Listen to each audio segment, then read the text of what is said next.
నమస్తే, welcome to Andhraprabha. నేను మనస్విని. స్వాతంత్ర సమరయోధుడైన వీర్ సావర్కర్ కు భారతరత్న ఇవ్వాలని ఆర్ఎస్ఎస్ చీఫ్ మోహన్ భగవత్ అన్నారు. దీంతో రాబోయే కాలంలో సావర్కర్ కు భారతరత్న ఇవ్వనుందా అనే ప్రశ్నలు తలెత్తుతున్నాయి. అయితే మన చరిత్ర పుస్తకాల్లో ఇప్పటి వరకు సావర్కర్ గురించి తెలిసింది కొంతే. మరి ఎందుకు ఇంతటి గొప్ప వ్యక్తిని చరిత్ర విస్మరించింది? సావర్కర్ ఎవరు? ఆయన స్వాతంత్ర పోరాటంలో ఎలా పాల్గొన్నారు? కాంగ్రెస్ పార్టీ ఆయనపై ఎందుకు అబద్ధపు ప్రచారం చేస్తుంది అనే విషయాలను ఇప్పుడు తెలుసుకుందాం.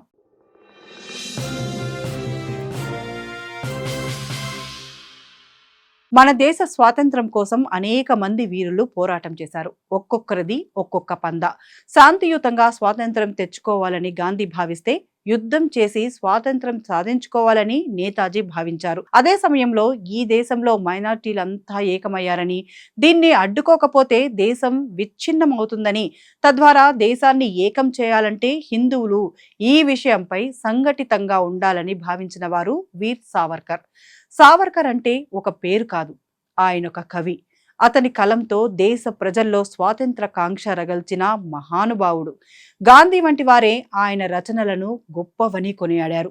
స్వాతంత్ర పోరాట సమయంలో బ్రిటిష్ వారు ఎవరికీ విధించనంతగా 2 సార్లు సావర్కర్కు జీవిత ఖైదు విధించారంటే ఆయనను చూసి బ్రిటిష్ సేనలు ఎంతగా భయపడ్డాయో అర్థం చేసుకోవచ్చు. అంతటి గొప్ప వ్యక్తి జీవితం ఏంటి? బ్రిటిష్ వారికి ముచ్చమటలు ఎలా పట్టించారు? గాంధీ హత్యలో సావర్కర్ పాత్ర ఉందా? ప్రస్తుతం రాహుల్ గాంధీ అండ్ కాంగ్రెస్ పార్టీ చెబుతున్నట్లుగా ఆయన బ్రిటిష్ వారికి లొంగిపోయారా అనే విషయాలను ఈ వీడియోలో తెలుసుకుందాం. సావర్కర్ మహారాష్ట్రలోని నాసిక్ జిల్లా బాగూర్ గ్రామంలో దామోదర్ పంత్ సావర్కర్, రాధాబాయ్ అనే దంపతులకు వినాయక దామోదర్ సావర్కర్ జన్మించారు. ఆయన నాసిక్లో విద్యాభ్యాసం చేశారు. బారిస్టర్ చదువుల కోసం లండన్ వెళ్లారు. అక్కడ ఇండియా హౌస్ లో భారత స్వాతంత్ర్యం కోసం పనిచేశారు. 1905లో లండన్ స్టూడెంట్ హాస్టల్ గా స్టార్ట్ అయినప్పుడు 30 మందితో ఉన్న ఇండియా హౌస్ 5 ఏళ్లలో ఎన్నో జాతీయవాద సంస్థలకు కేర్ ఆఫ్ అడ్రస్ అయిపోయింది. అలా వచ్చినవే ఇండియన్ హోమ్ రూల్ సొసైటీ లాంటివి. మెల్లగా ఫ్రాన్స్, జర్మనీ లాంటి దేశాల్లోనూ భారత జాతీయ భావాలను పెంపొందించే విప్లవ సంస్థలు మారాయి. ఇండియా హౌస్ జాతీయవాద సంస్థలకు అడ్డాగా మారిపోయింది. భారత స్వాతంత్ర్యాన్ని కోరుకునే అనేక సంస్థలు ఇండియా హౌస్ నుంచి నడిచేవి, అక్కడి నుంచి పుట్టుకొచ్చేవి. అలా ఇండియా నుంచి ఇండియా హౌస్ స్కాలర్షిప్ తో చదువుకునేందుకు లండన్ కు లా స్టూడెంట్ గా వీర్ సావర్కర్ వెళ్లారు. 1906లో ఇండియా హౌస్ కు స్కాలర్షిప్ తో వచ్చిన వీర్ సావర్కర్ మెల్లగా అక్కడ ఓ లీడర్ గా మారిపోయారు. ఎక్కువగా బ్రిటిష్ అధికారులు ఇండియా హౌస్ లో సోదాలు నిర్వహించేవారు. ఎడిటర్ అయిన కృష్ణవర్మ చాలా ఇబ్బంది పడేవారు. ఇక బ్రిటిషర్లు తనను చంపేస్తారని 1907లో ప్యారిస్ కు వెళ్లిపోయాడు. ఆ తర్వాత వీర్ సావర్కరే ఇండియా హౌస్ బాధ్యతలు తీసుకున్నాడు. సోషియాలజిస్ట్ పత్రికను మరింత తీవ్రతతో ప్రచురించాడు. నాస్తికుడైన హిందుత్వ అజెండాతో పనిచేశాడు. ఆ సమయంలో స్వతంత్ర భావనను రగిలించడం కోసం సావర్కర్ 1857లో జరిగిన స్వతంత్ర సంగ్రామ చరిత్రను the Indian war of independence 1857 పేరిట పూర్తి వివరాలతో రాశారు. దీన్ని భారత్లో ఉన్న అన్న గణేష్ సావర్కర్ ద్వారా అందరికీ ప్రథమ స్వాతంత్ర పోరాటాన్ని ప్రజలకు తెలియచేసేలా చేశారు. సావర్కర్ రాసిన ఈ పుస్తకం వల్లే 1857లో సంగ్రామం నిజ స్వరూపం అందరికీ అర్థమయ్యేటట్లు చేసింది. అప్పటి వరకు బ్రిటిషర్లు రాసిన వక్రీకరణ చరిత్ర మాత్రమే అందుబాటులో ఉండేది. ఆ పుస్తకాల్లో బ్రిటిషర్లు గొప్పవాళ్ళు, మన దేశంలో వారికి వ్యతిరేకంగా పోరాటం చేసిన వారంతా దేశ ద్రోహులు అనే విధంగా రాసుకొచ్చారు. కానీ సావర్కర్ వారి నిజ స్వరూపాన్ని తెలియచేశారు. తద్వారా ఆయన రాసిన పుస్తకాలతో ప్రజల్లో స్వాతంత్ర కాంక్ష మరింత రగిలి బ్రిటిష్ వారికి వ్యతిరేకంగా పోరాటం చేయసాగారు. సావర్కర్ రచించిన ఈ పుస్తకం ప్రభుత్వానికి తెలిసింది. ప్రభుత్వం వెంటనే ఆ పుస్తకం పైన నిషేధాజ్ఞలు జారీ చేసింది. గణేష్ సావర్ను రాజద్రోహిగా కోర్టు నిర్ణయించి జీవిత ఖైదు విధించింది.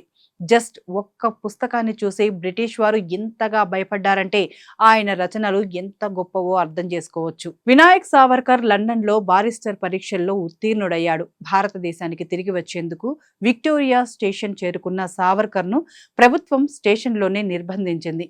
అతనిపై రాజద్రోహ నేరం, ఆంగ్లేయ అధికారుల హత్య నేరాలను ఆరోపించారు. సావర్కర్ ను బందీగా పట్టుకొని మోరియా అనే ఓడలో భారత్ కు పంపించారు. 1910 జూలై 10వ తేదీన మోరియా ఓడలో బందీగా భారత్ వస్తున్న సమయంలో ఫ్రాన్స్లోని మార్సెల్స్ రేవు వద్ద ఓడ ఆగింది. అదే సమయంలో తాను బయటికి వెళ్ళాలి అని తనను కాపలా కాస్తున్న రక్షక భటులను అడిగాడు. ఒక రక్షక భటుడు అతన్ని మరుగుదొడ్డి దగ్గరకు తీసుకువెళ్లాడు. సావర్కర్ లోనికి వెళ్లి తలుపులు వేసుకున్నాడు. మరుగుదొడ్డిలోని రంధ్రం గుండా సముద్రంలోకి జారిపోయాడు. ఆయన ఈదుకుంటూ ఫ్రాన్స్ భూభాగం మీద అడుగుపోయాడు. అక్కడ దౌత్యపరంగా ఒక పెద్ద పన్నాగమే పన్నాడు. ఫ్రాన్స్ ఓడరేవు దగ్గర ఉన్న ఓ ఫ్రాన్స్ పోలీసు అధికారిని అతను అరెస్ట్ చేయమని కోరాడు. నన్ను ఓ శరణార్థి కింద అదుపులోకి తీసుకోవాలన్నాడు. కానీ ఆ పోలీసుకు ఇంగ్లీషు సరిగ్గా రాకపోవడంతో అర్థం కాలేదు. వెంటనే ఈ విషయాన్ని గుర్తించిన బ్రిటిష్ వారు ఆ పోలీస్ దగ్గరికి వచ్చారు. ఆయన తమ జీవిత ఖైదు అని చెప్పగానే అప్పగించేశారు. దీంతో ఇది కాస్త అప్పట్లో తీవ్ర దుమారానికి దారితీసింది. స్థానిక మీడియాతో పాటు సామాజికవేత్తలు తీవ్రంగా తప్పుబట్టారు. తమ గడ్డపై అడుగుపెట్టిన ఓ రాజకీయ ఖైదీని బ్రిటిషర్లకు అప్పచెప్పడం ఫ్రాన్స్ సార్వభౌమత్వానికి అవమానకరంగా పేర్కొన్నారు. చివరికి 1910 జూలై 22న సావర్కర్ను బాంబేకు తీసుకువచ్చిన బ్రిటిష్ అధికారులు విచారణ చేపట్టారు. ఆయనపై 2 నేరారోపణలు చేశారు. 2 ఆజన్మ కారాగార శిక్షలు విధించారు. సావర్కర్ ఆస్తినంతటినీ ప్రభుత్వం స్వాధీనం చేసుకుంది. 2 కారాగార శిక్షలంటే అండమాన్ కాలాపాని జైలులో మొత్తం 50 సంవత్సరాల కఠిన శిక్షలు భరించడం అన్నమాట. అండమాన్ జైలు అంటే దుర్భర యాతనలు, బాధలు మొదలైన కఠిన శిక్షలకు ప్రసిద్ధి. ఇరుకైన గది గోడల మధ్య చీకటి గదిలో బ్రతకాల్సి వచ్చేది. సావర్కర్ అనారోగ్యం గురించి విన్న భారత ప్రజానికం ఆందోళన చెందింది. ఆయనను విడుదల చేయాలని దేశం నలుమూలల నుంచి ఒత్తిడిపై ఒత్తిడి రాసాగింది. ప్రభుత్వం చివరికి తలొగ్గాల్సి వచ్చింది. ఫలితంగా అన్నదమ్ములు ఇద్దరిని అండమాన్ నుంచి కొంతకాలం పాటు కలకత్తా జైల్లో ఉంచారు. 1922లో వీర సావర్కర్ని కూడా విడుదల చేశారు.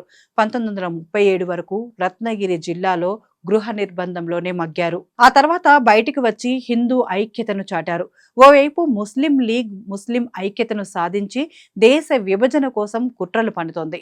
అప్పుడు హిందువులు ఐక్యం లేకపోతే దేశ విభజన ఖాయమని తెలుసుకొని హిందువులను ఏకం చేయడానికి ప్రయత్నించారు. కానీ గాంధీ లోపాయికారి ఒప్పందం వల్ల దేశ విభజన జరిగిపోయింది. అంతటి గొప్ప వీరుడిని మన చరిత్ర మర్చిపోయింది. ముఖ్యంగా మన పుస్తకాలను రాసిన కమ్యూనిస్టు ఆయనను కావాలని విస్మరించారు.